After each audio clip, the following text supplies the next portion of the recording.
Este programa es una presentación de...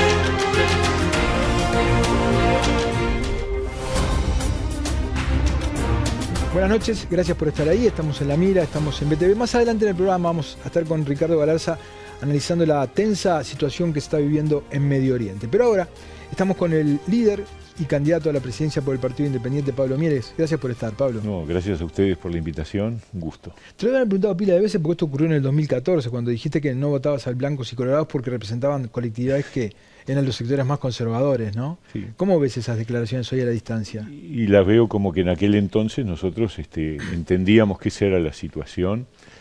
Hay todo un proceso, de 2014 al 2019, hay un proceso en donde, para empezar, el Frente Amplio tiene un tercer gobierno muy malo desde el punto de vista de las realizaciones, demuestra un agotamiento de su ciclo, digamos.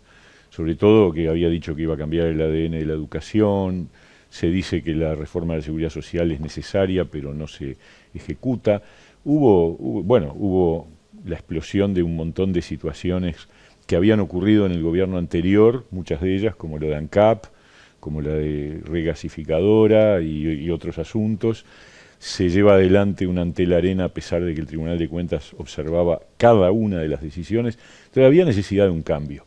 A su vez, hay que recordar, en el 19, el planteo del Partido Colorado con Talvi a la cabeza era un planteo que se había corrido, tanto que nos sacó un montón de votos a nosotros en la elección del 19, y el propio Lacalle Pou ya también tenía un planteo bastante más alejado del liberalismo tradicional. A mí me dio esa impresión. Entonces eso hizo posible la posibilidad de un acuerdo, digamos, hacer posible un entendimiento. ¿Ustedes son los comunistas de la coalición multicolor? o la pata izquierda, llamémosle así. La radical, digamos. Lo de comunista no me gusta. Es una alegoría, es una alegoría. Está bien. Pero ¿cómo es así? Ser de izquierda, digamos, y sobre todo teniendo un caudal tan pequeño dentro de la coalición. Nosotros somos socialdemócratas, ¿no? Pero justamente yo creo que a la coalición le hemos hecho mucho bien. Yo siempre digo, esa calificación de que este es un gobierno de la derecha, etcétera, etcétera, no es correcta. Es un gobierno, desde nuestro punto de vista, la verdad, y me animo a defenderlo, es un gobierno de centro, moderado, con una pata derecha sin ninguna duda, que está no solo en Cabildo Abierto, también hay sectores del Partido Nacional o del Partido Colorado que pueden calificar como derecha, pero también está del otro lado lo que somos nosotros, pero también sectores de los partidos tradicionales. Entonces, yo creo que la resultante, cuando uno lo analiza y lo comparás con cualquier gobierno de esos de derecha en el mundo, somos diferentes. Hemos tenido una sensibilidad social en todo el tema de la pandemia, por ejemplo, muy importante. Terminamos recuperando el poder adquisitivo del salario, que fue una promesa un compromiso que yo asumí y que lo asumí también en nombre del gobierno. Salario, trabajo y programa lo vamos a dejar para los otros bloques. Dos preguntas en una, digamos, ¿no? Porque ya de la seguridad, del plebiscito de la seguridad social, ya hemos hablado, ya no hay cómo, ¿no? Pero no igual. Pero no pensás. Por las dudas. Pero no pensás que no importa si es un 50, un 40 o incluso un 30 que están dando las encuestas a favor del plebiscito. Sí. ¿No es una señal de alarma para el sistema político?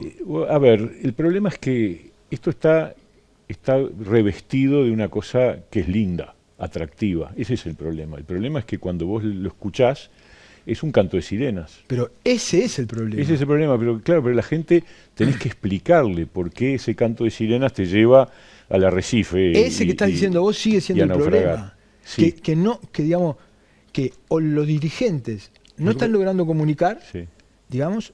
Es cierto que no es fácil comunicar ante un argumento tan sencillo, ¿no? Exacto. Eso es cierto, pero también hay como una cosa de que los liderazgos, aquello en el frente cuando vas que decía renuncio y me voy, y esto es así, ¿no? Hay una, no digo una ruptura, pero hay como una cosa mucho más lábil entre la ciudadanía y los dirigentes políticos, ¿no? Puede ser, el tema es difícil, es complejo. Sí.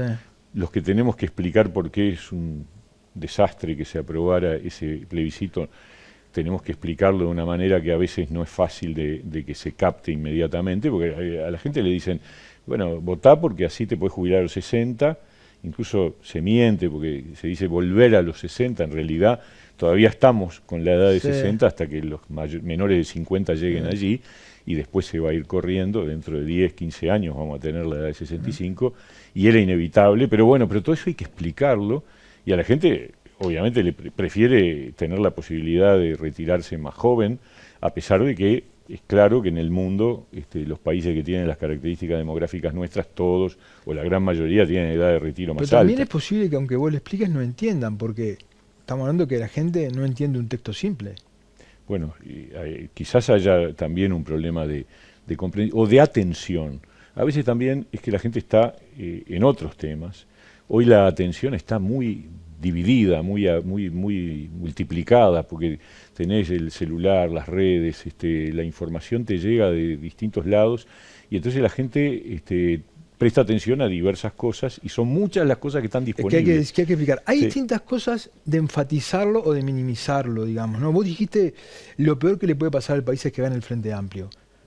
No es peor que, desde tu perspectiva. Yo dije, lo peor que le puede pasar al país es que se apruebe este plebiscito. Porque yo te vi esto decir es eso. lo peor que le puede pasar al país es que se apruebe este plebiscito. Esto está por encima de todo. Sin ninguna duda. Se ha transformado como en el dato para preocupante. Mi análisis indica eso, que va a tener tantos impactos múltiples en distintos aspectos de la vida de la sociedad uruguaya, que es el principal problema. Después, por supuesto, yo creo que el Frente Amplio no tiene una propuesta alternativa interesante, porque ¿sabes por qué? Porque yo creo que se ha dedicado todo el periodo a criticar lo que se hacía en el gobierno, desde el principio, desde el primer día, desde el tema de la cuarentena obligatoria y la libertad responsable. De ahí en adelante todo fue esto no, y se olvidaron de pensar qué harían en su lugar. ¿La campaña no se ha vuelto un poco así también? Hoy el oficialismo está cobrándole cuentas al frente. Bueno, nosotros tenemos propuestas, tenemos ideas, hablaremos de ellas seguramente. Otra vez, no te estoy atribuyendo a vos esta, no sé si llamarle falencia o qué, pero vos propusiste firmar un documento conjunto por el tema del plebiscito, ¿verdad? Sí. Pero, ¿por qué? No tiene por qué ser contradictorio, pero ¿por qué nunca nadie propuso firmar un documento conjunto por la primera infancia? Bueno, y atrás de eso te hago otra pregunta.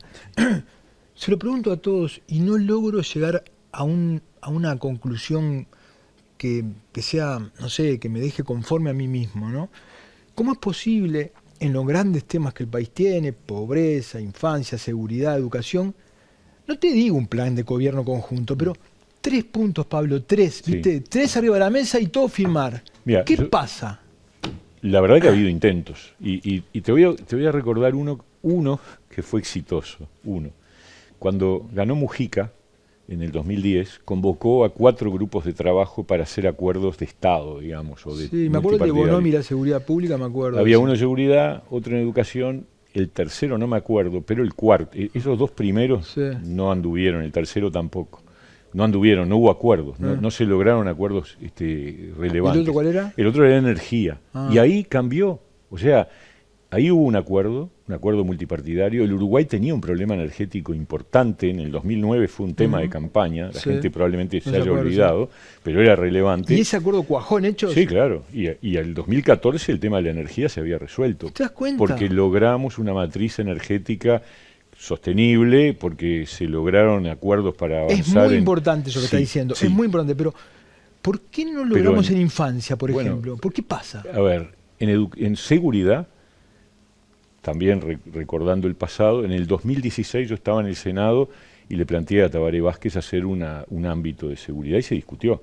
Y tuvimos 3 meses yendo a la Torre Ejecutiva todos, y hubo algunos acuerdos muy puntuales que además no se cumplieron. por ejemplo, el sacar el Instituto Penitenciario del Ministerio del Interior. Eso era consenso de todos. Sigue siendo. Sí, pero no Sigue se hace. siendo. Pero no se hace. Eso es un gran problema, ¿no? Es uno de los temas que tenemos pendientes. Yo creo que además es clave para mejorar la seguridad, que el INR tenga un proceso de reestructura y un cambio significativo. Es absolutamente indispensable, ¿no? Entonces, en infancia nunca nos sentamos a armar un acuerdo entre todos. Nosotros venimos levantando esa bandera hace mucho tiempo, ahora le damos una prioridad número 1. ¿Alguna idea? Acabamos de largar... Contame. Sí, en estas horas acabamos de largar una idea que es la posibilidad de que el gobierno emita un bono infancia, un bono con deuda pública, en donde entonces los ahorristas puedan elegir comprar esos bonos, que van a ir toda esa plata que se recaudaría por la emisión del bono, van directo y con único objetivo reducir la pobreza infantil. Y el inversor tendría su retorno. El inversor lo que hace es invertir allí en vez de invertir en otros bonos de otras características, pero tiene un destino definido, que es la reducción de la pobreza infantil. Yo creo que eso va a generar interés en mucha gente de poder apoyar y ayudar de esa manera. Es buena la idea, ¿eh? Exacto, porque además si los resultados de la política de combate a la pobreza infantil son buenos, entonces va a haber un rédito mayor, o sea, esa persona va a tener un rédito mayor. El Estado no tiene entonces que discutir el debate presupuestal de dónde saca la plata. Todo el mundo habla, pero nadie dice dónde va a salir la plata. Bueno, aquí está la respuesta. Nosotros se lo planteamos esto o mejor dicho, lo conversamos con el presidente de la Bolsa, con Urraburu, Ángel Urraburu, y él nos dio todos los parámetros que podrían ser necesarios. Es una tendencia en el mundo esta idea de bonos de objetivo social. Que a mí me parece que está muy buena, porque es ganar, ganar, ganar. Es decir, gana el Estado porque no tiene que entrar en la rebatiña presupuestal para este objetivo, porque consigue el dinero a partir de lo que los ahorristas invierten. Gana el ahorrista, porque el ahorrista va a tener su rentabilidad y además después retirará la plata de cuando se venza el bono. ¿Lo vas a hablar con los demás candidatos de la coalición? Lo planteamos y lo vamos a plantear en el Compromiso por el País, una vez que pasemos el 27 de octubre. Bueno. Es uno de los objetivos. Y sobre todo ganan los hogares pobres, sí, claro, que son los que van a beneficiarse de esa situación en donde vamos a tener los fondos necesarios para atacar puntualmente algo que es un debe de hace 40 años. Pero por Dios, ¿sí? Seguro no alcanzará, pero ojalá prospere, porque de a poco hay que empezar. Y claro, y es que la ventaja de los bonos es que vos podés emitir de a poco e ir ejecutando, y en la medida que vas ejecutando y vas necesitando más, vas emitiendo porque más. Porque tenés la liquidez ahí, aparte. Claro, inmediata. ¿No vamos a la tanda y seguimos? Sí, cómo no.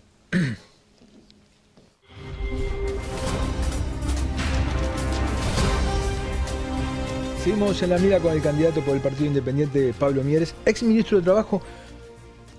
El ministro de Trabajo, en la medida que... Trabajo y Seguridad Social, ¿no?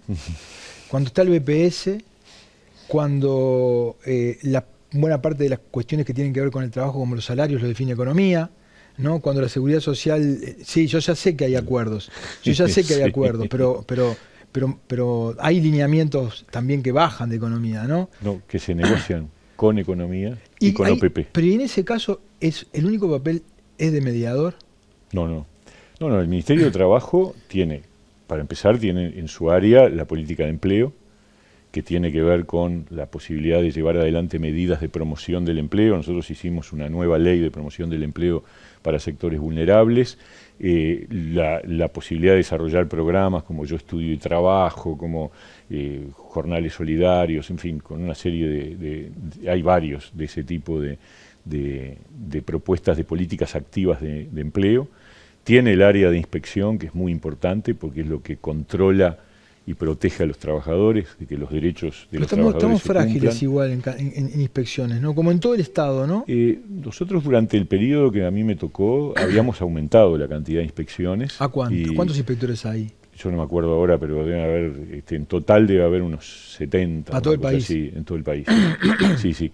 Y lo que hacemos siempre es que a mí me llegaba una denuncia e inmediatamente hablábamos con el inspector y arrancaban a controlar si efectivamente esa denuncia era verdadera o no, y después se hacen controles de rutina que tienen alguna lógica. Hay un plan nacional de inspecciones en este momento, o sea que esa es un área muy, muy importante. Y después está toda la negociación colectiva e individual, porque también están los asuntos individuales que atendés, que una persona va al Ministerio de Trabajo porque la echaron y entiende que lo que le pagan no es lo correcto, etcétera.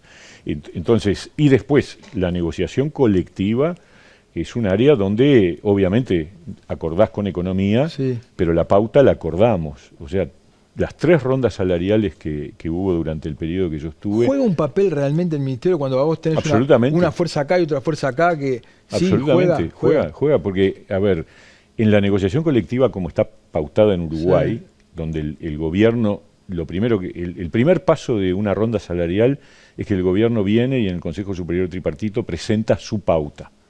Y esa pauta pasa a ser un poco la referencia para la negociación entre las partes. Les gustará más o menos a unos o a otros, y esa pauta a su vez fue resultado de un diálogo entre el Ministerio de Economía, el Ministerio de Trabajo, obviamente el presidente... No se parte de cero porque si no sería un debate, una pulseada permanente. De todas maneras, ahí hay un debate en OIT, donde los empleadores están reclamando que en realidad el gobierno tiene demasiada injerencia en la negociación salarial, y en el mundo, es verdad, la OIT tiene el criterio de que el gobierno participe solo en la fijación de los mínimos, sí, que en el resto se encargan bipartitamente, pero Uruguay tiene una larga tradición tripartita y hasta ahora no ha cambiado. Obviamente será objeto de debate en los próximos tiempos, seguramente, pero entonces el rol del Ministerio de Trabajo es justamente un rol de negociación y de acuerdos que nos salió muy bien. La verdad, yo tengo una evaluación muy, muy favorable positiva de lo que ocurrió. Incluso en la conflictividad. Cuando vos ves la conflictividad de este periodo ¿Cómo definirías al movimiento sindical? Bueno, es heterogéneo, muy heterogéneo, al punto de que este tema del plebiscito de la seguridad social tuvo 3 posiciones distintas. Sí.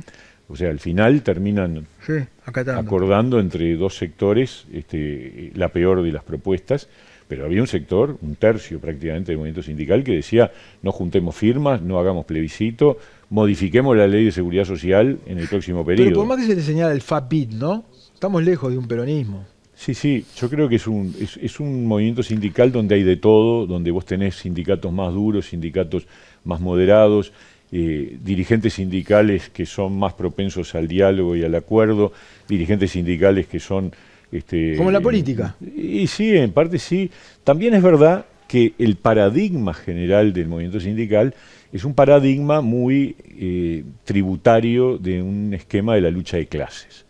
Eso los lleva a pensar siempre en términos de avances y retrocesos de conquistas con respecto a un ideario que en definitiva... Que trasciende lo meramente laboral. Exactamente. Pablo, hay un componente ideológico que los marca mucho, ¿no? Una cosa que se le reconoce desde la oposición a este gobierno es aumentado los puestos de trabajo, ¿verdad? Sin duda. Pero sí. El señalamiento que se le hace es que son puestos de baja calidad. Sí, eso es. Y ahora, pero a ver, dale. Yo me pregunto, ¿no es lo lógico? O sea, en un país donde 6 de cada 10 desertan de la educación, donde dependemos, la economía depende de factores y tormentas externas de las cuales no tenemos un manejo, ¿no? O sea, no es natural que el mercado sea reactivo a lo que el Estado le ofrece a la gente para formarse, sí. ¿no? A ver, varias cosas. Primero, efectivamente, el Uruguay es muy permeable a tormentas que son muchas veces externas, porque además Uruguay es un tomador de precios a nivel internacional y su desarrollo económico depende de coyunturas que en general no maneja. Y en particular en este periodo de gobierno tuvimos 3 eventos, por lo menos, quizás 4, muy adversos. Nada más ni nada menos que la pandemia, que hacía un siglo que no había en el mundo y que nos tocó a nosotros. La sequía, la guerra de la invasión de Rusia a Ucrania y el caso argentino, la competitividad de precios con Argentina, que fue un impacto enorme en el comercio, fundamentalmente en el litoral, pero también en el resto del país. Entonces, todas esas cosas nos pasaron en 4 años. Realmente es una cosa excepcional. Y a pesar de eso, y a pesar de haber heredado una situación donde se habían perdido 50.000 puestos de trabajo en los últimos 3 años de gobierno del Frente Amplio, nosotros vamos a terminar con 80.000 más que en el 2019. Eso es un gran éxito. Y además, si le agrego que además se bajó la tasa de informalidad en 3 o 4 puntos, por ahí anda, entre 3 y 4 puntos, pongamos 3,5, es más impresionante todavía porque esa cantidad de puestos de trabajo, en proporción, implica mayor formalidad. Pero vayamos a la calidad. Y bueno, pero justamente la formalidad tiene que ver con la calidad, porque el formal es el que aporta a la seguridad social, tiene derechos jubilatorios, tiene derecho al seguro de paro. Está bien. El otro tema son los ingresos. Bueno, y la calidad del trabajo, que viene una máquina y te sustituye. Bueno, pero yo ahí tengo una diferencia. Yo creo que es verdad, pero también se crean nuevos puestos. Ahí el gran desafío es la capacitación laboral. Claro, porque el nuevo puesto que se crea necesita más capacitación. Otras calificaciones. Entonces el gran desafío está en la educación y en el INEFOP, llamémosle así. O sea, la capacidad que tiene el Uruguay de darle a su gente en tiempo oportuno una calificación acorde con lo que se viene. ¿Funciona el INEFOP? Sí. ¿Funciona bien? Sí, yo creo que ha funcionado muchísimo mejor que en el periodo pasado. Tenemos un promedio de unos 50.000 trabajadores capacitados por año. Promedio. ¿Hay cómo hacerlo crecer? Yo creo que hoy está funcionando con buen criterio, está con el énfasis puesto en las dos cosas que son las habilidades, porque pronosticar el futuro del trabajo es muy difícil, pero hay dos cosas que seguramente sí son requeridas para el futuro. Una, las habilidades digitales, y otra, las habilidades blandas, las que tienen que ver con capacidades de trabajar en equipo, de tener iniciativa, de no faltar, de no llegar tarde. Y en esas cosas es que el INEFOP se puso el foco, y la verdad que fue una cosa muy, muy positiva, además de lo que significaron oportunidades concretas en sectores donde había que tomar decisiones, ¿no? Pero fíjate vos que en este periodo nosotros tuvimos teletrabajo, que se aceleró enormemente por la pandemia, después vino el trabajadores por aplicaciones, y después vino inteligencia artificial. O sea, en 4 años, 3 modificaciones del mundo del trabajo que hablan en el sentido de lo que tú decís, que el cambio del mundo del trabajo es fenomenal, y ahí hay un desafío que a mí me tiene muy preocupado, que es que la educación no cambia a ese ritmo. Eso está claro. Y hay que pasar de la idea de que las reformas son hitos a que la transformación educativa es permanente. Pablo, ¿es posible con estos niveles de productividad bajar la jornada laboral? Con estos niveles de productividad yo creo que no. Que no. Por eso yo le dije al PIT-CNT cuando largó esa idea en mayo del 22 o del 23, no, del 22, dije, el 23, la previa es mejorar la productividad, y de hecho pusimos a andar un grupo de trabajo en el Ministerio sobre el tema de la productividad, porque el salto de productividad es indispensable no solo para el tema de la jornada de trabajo, es indispensable para que la economía crezca a un ritmo que nos permita sostener el nivel de empleo y el nivel de salario, el nivel de bienestar que los uruguayos hemos construido, que será para algunos insuficiente, para mí también, hay cosas que hay que mejorar, hay gente que tiene ingresos bajos, mucha gente tiene ingresos bajos que a uno le gustaría que fueran mejores, pero para eso tenés que mejorar la productividad. Esta pregunta se la hago a todos los candidatos. La asignación familiar. Los expertos en cuestiones sociales y de educación dicen que en sí misma no es una buena herramienta para que los niños, para canalizar, para que los niños vayan a estudiar. Pero luego, sacando el concepto, la importancia de la educación desde una perspectiva social, lo que se dice es, bueno, cuando una prestación es retributiva o contributiva, en los sectores más bajos no influye, porque es tan poca la plata que no le hace la diferencia. Yo creo que tiene que ser mucho más fuertes. Pero vos seguís partidario de que quien no manda a sus hijos a estudiar se le quite la asignación. Yo soy partidario de mantener la condicionalidad, pero que sea oportuna. ¿Qué quiere decir esto? No tiene sentido que vos controles la situación de la asistencia escolar después de las vacaciones de julio, cuando ya el daño está hecho. Entonces, eso se convierte simplemente en un castigo, y es perder para el hogar, porque por un lado el chiquilín ya no fue y ya no puede reengancharse porque estás en la segunda mitad del año, y a su vez pierde la asignación familiar. Entonces yo lo que creo es que hay que controlarlo de manera más continua, de manera tal de que realmente funcione como lo que yo quiero que sea, que es un aliento para que el gurí vaya a la escuela. O sea, yo le digo, señores, ustedes tienen que mandar al chiquilín a la escuela. Entonces te lo controlo antes de Semana de Turismo, te lo controlo después de antes de las vacaciones de julio. Entonces hay un permanente y hoy en día se puede controlar. Pero mantener la condicionalidad. Yo creo que sí. Tratá de responderme el breve. Pero es por una señal, Yo he sido crítico de los jornales solidarios, ¿no? Porque la idea es, le damos un trabajo a una persona, que es un trabajo muchas veces inventado, porque no se necesita. Cuando termina, esa persona está parada en el mismo lugar que estaba cuando arrancó. ¿No es mejor darle ese dinero para que en ese lapso se eduque, se forme, pagarle un salario para que estudie y cuando termina está parado en otro lugar? Yo creo que ese puede ser un camino interesante, ¿sí? Me parece una alternativa. De todas maneras, siempre ha habido. Uruguay trabaja en la época de los gobiernos del Frente, era la misma lógica, un nivel de ingresos bajo, pero siempre hubo trabajo subsidiado porque, claro, las urgencias obligan a que tenés que tener alguna forma de respuesta. Claro, pero la plata está. Es la misma plata. Sí, pero al final del periodo. No, yo soy. A ver, y tenés un instrumento que es el INEFOP. Bueno, o sea, podés canalizar a través que vos lo lado. podés canalizar a través del INEFOP con cursos Podría cortos. ser mejor, ¿no, Pablo? Claro, sí. Vamos a una tanda y volvemos.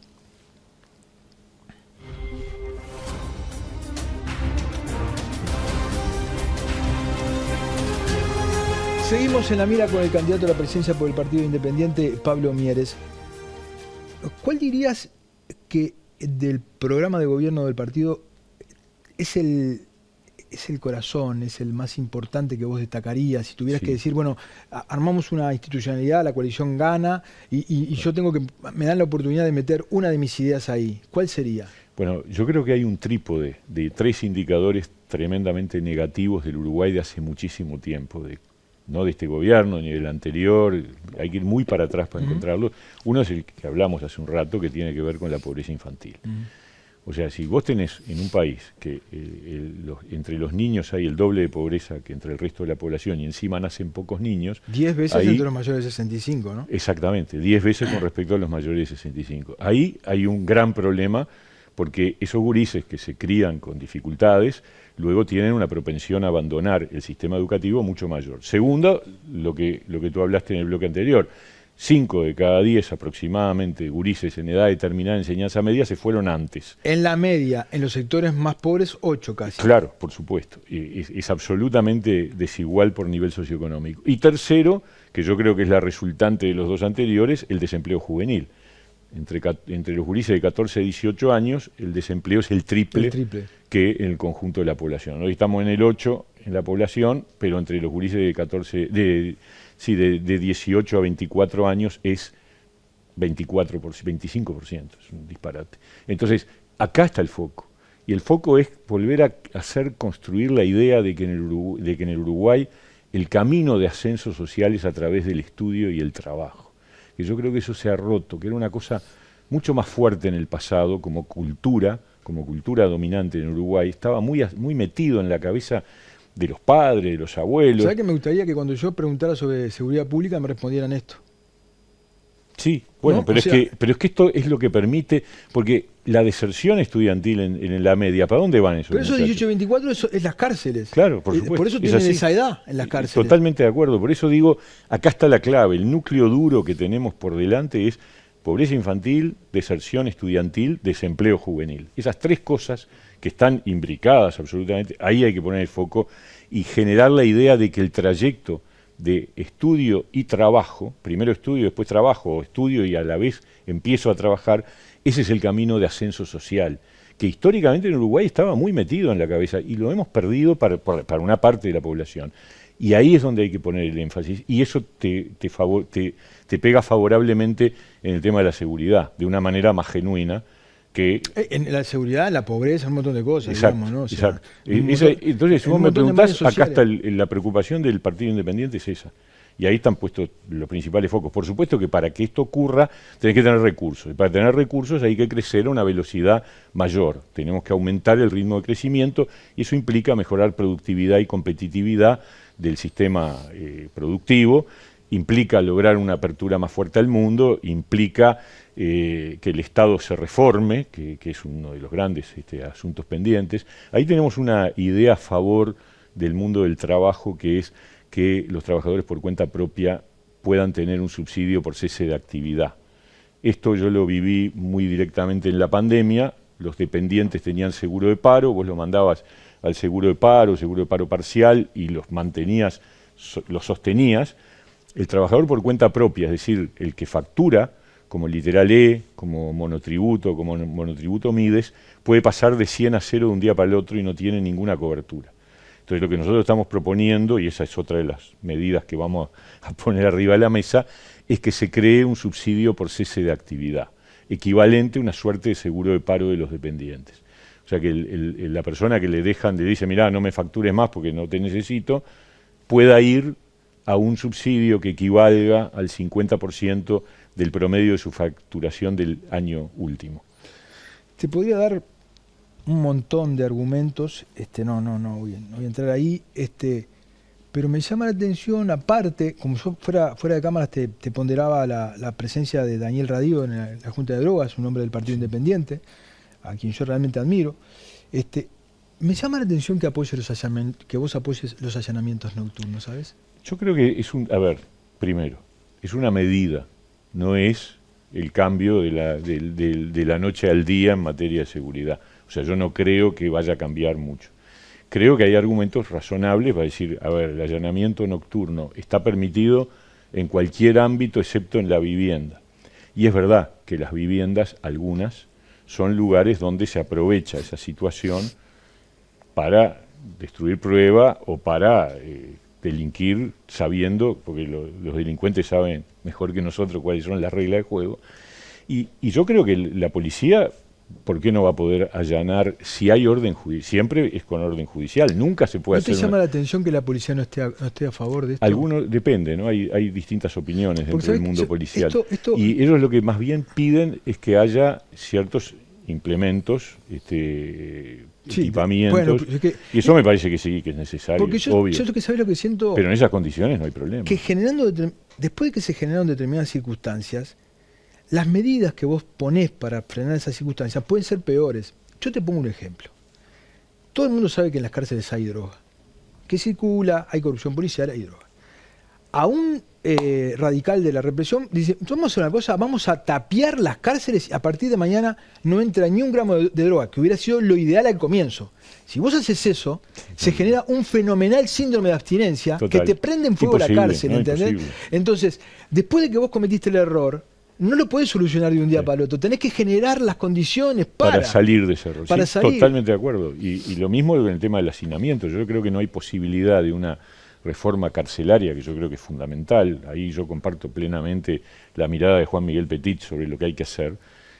Si vos no tenés la capacidad de trabajar diferenciado con distintos grupos de presos, de personas privadas de libertad, porque no es lo mismo el pesado que el primario, no es lo mismo el que está por un delito económico que un delito de Pablo, sangre. Siempre comento, este gobierno fue el primero, tenemos problemas en las cárceles del 90, el primero que mide la reincidencia. Nunca se había medido la reincidencia. ¿Cómo vas a aplicar políticas públicas? Y cuando ves lo que es la reincidencia en Uruguay y la comparás con los países que más o menos funcionan bien, tenés más del doble. No la podés, a ver si me entiendes, Pablo, no la podés comparar porque en Uruguay no se mide la reincidencia. La sacamos a olfato, no se mide la reincidencia. Pero este año hubo una medición que dio más del 70%. Pero recién se está haciendo una medición como se debe exactamente hacer, técnicamente. Lo que yo sé, porque habiendo recorrido algunos países, es que en los países donde funciona bien está en el 30, o menos del 30. Acá estamos más del doble.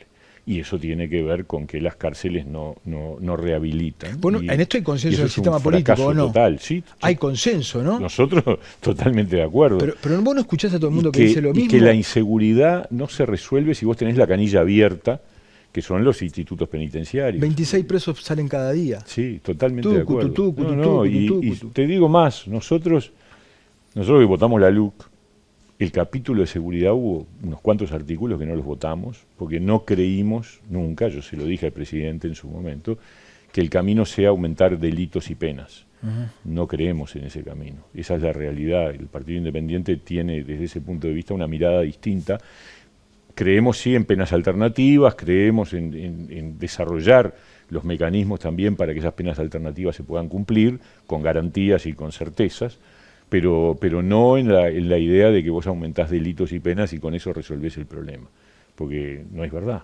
No ocurre eso, se te va generando una acumulación en donde incluso mucha gente dicho de manera medio grotesca, se te echa a perder. ¿Estás de acuerdo? Va para el camino de la continuidad de la delincuencia. Siempre digo lo mismo, ¿no? repito, soy como una murga que en todos los tablados dice lo mismo. No es lo mismo aplicar políticas públicas sabiendo, porque hay experiencia internacional, de que al final del camino hay una luz, o aplicar políticas públicas sabiendo que es un camino permanente. ¿Vos pensás que se puede ganar la guerra de las drogas? No, yo soy de los que cree que el camino es un camino... A ver, yo creo que necesitas un contexto internacional que cambie de opinión. La batalla hay que darla, porque tenemos convenios internacionales, sí, pero también es cómo la das. Por supuesto que vos tenés que enfrentar al narcotráfico, pero está claro, desde mi punto de vista, que no va a ser digamos que si yo dedicara todos los recursos, ponele que podés hacer ese cambio automático, todos los recursos que hoy el mundo destina al combate y la represión de la droga, a la rehabilitación y a la prevención, tendríamos un mundo mucho mejor. Sin duda. Esa es mi convicción. Está bien. Pero no de ahora, hace muchos años que pienso esto. Pablo, ¿cuál pensás que es, qué cosas pensás que valorás que están en el debe de esta administración? Bueno, de alguna manera estos temas que recién hablábamos, que no es de esta administración, es de varias administraciones para atrás. Podríamos decir que son del país. Sí, de décadas para atrás. Sí. Pobreza infantil, deserción estudiantil, desempleo juvenil, sin duda que ese es un debe. Creo que el gobierno tuvo un gran gesto de coraje, que fue encarar la reforma de la seguridad social. La verdad, porque vos decías, a ver, excusas para patearla para adelante había. Sí. La pandemia, perdimos el tiempo, no sé qué, ya pasó, no sé qué. Sin duda. Y sin embargo, hubo una decisión muy valiente de decir, esta es una reforma que no es demagógica, que no trae votos. Que incluso si lo hubieran dejado más libre, él hubiera sido una reforma un poco más profunda, porque sabemos que esto va con sí, con no, dentro de unos años va a haber que retocar de nuevo. Pero además es una reforma con equidad en varios sentidos. Una equidad, por ejemplo, en un tema que el plebiscito de la seguridad social lo pretende hacer de golpe y a lo loco, de una manera que lo que hace es aumentar el déficit, pero nosotros las jubilaciones más bajas, con el complemento solidario que se creó en el proyecto, en la ley actual, la del año pasado, va a ir creciendo las jubilaciones más bajas de una manera gradual y sostenible, de equidad. De equidad también es ir a una convergencia de los sistemas, de los subsistemas de seguridad social, y de equidad también es que el jubilado pueda trabajar, que son tres cosas que van en la línea de una lógica de equidad, y lo otro es gradual, no es un cambio repentino, drástico de un día para el otro.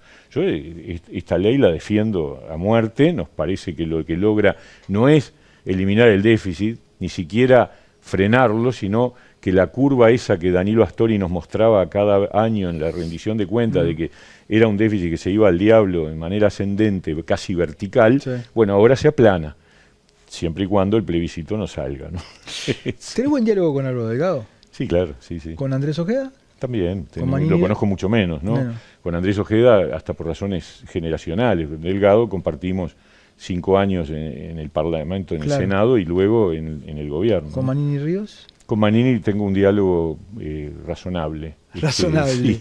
Sí, tenemos diferencias enormes. Él se pasa relajando a los míos, ¿no? Sí. Yo no tanto a los de él. No tanto a los de él, pero ¿Vos pensás que es una cuestión? Me relaja a Daniel Radiva, a Mónica Botero. ¿Vos pensás que es una cuestión, digamos, ideológica en términos de la letra, o es una cuestión más de piel, decir, estos vienen de la izquierda? No, yo creo que hay un tema ideológico, es real. O sea, yo creo que hay diferencias ideológicas entre el Partido Independiente y Cabildo Abierto, claramente, las hay. Por ser de alguna manera las dos puntas de la coalición. Y la coalición debería tener... Son legítimas también, ¿no? Está claro. Hay algunos proyectos que han ido del Poder Ejecutivo al Parlamento, y en el Parlamento se ha armado confusión. ¿Pensás que tendría que haber una institucionalidad, ahora que si la coalición se asienta, entre medio del Ejecutivo y el Parlamento? Yo creo que en este periodo funcionó razonablemente bien. Al fin y al cabo vos mirás y decís... Está bien, pero algunas cosas se podían haber evitado, ¿verdad?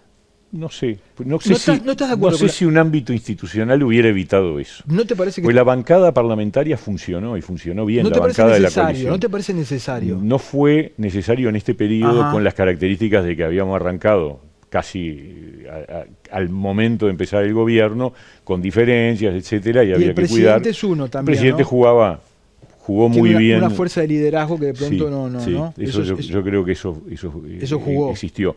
Ahora, claro, la coalición sobrevive, la coalición podría tener un segundo periodo de gobierno, que es lo que aspiramos nosotros. Nosotros queremos un segundo periodo de gobierno de coalición con un PI más fuerte, ¿no? Más grande, con más peso para hacer estas cosas que recién yo mencionaba.